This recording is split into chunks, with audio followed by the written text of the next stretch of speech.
Yes. Yep. Kigali irafashwe. Kigali irahiye. Icyo utabona ni iki? Umuhungu Bruce Melody nyuma yo kwivira muri Nigeria, muri Kenya, muri promotion ya album ye Colorful Generation, ubu aje gutanga impano ya Saint Valentin. Yes. Ese muri tayari kurya show Saint Valentin imeze gute hirya no hino? Ese abakunzi banyu mwamaze kubapfunyikira amakado cyangwa shaka tukurangira nshobora gupfunyikisha kado? Ese umukunzi wawe waba umwemera sana cyangwa ufite babiri ejo murakora hide ku ma stati ya WhatsApp?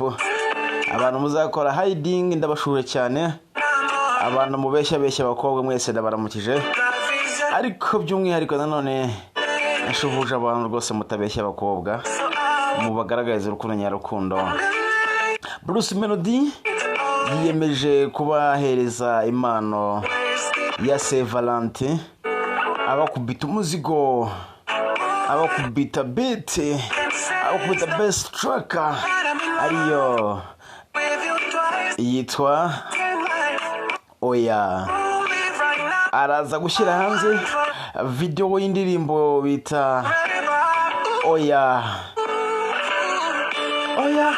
Masaya, what you say? My own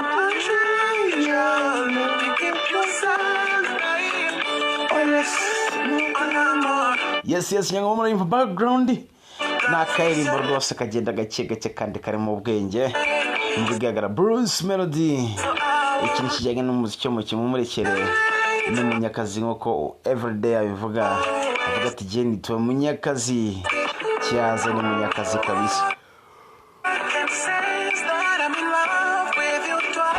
Akona kayimbo rwose yageneye abantu bakundana ku munsi wa Saint Valentin. I hope you enjoy it.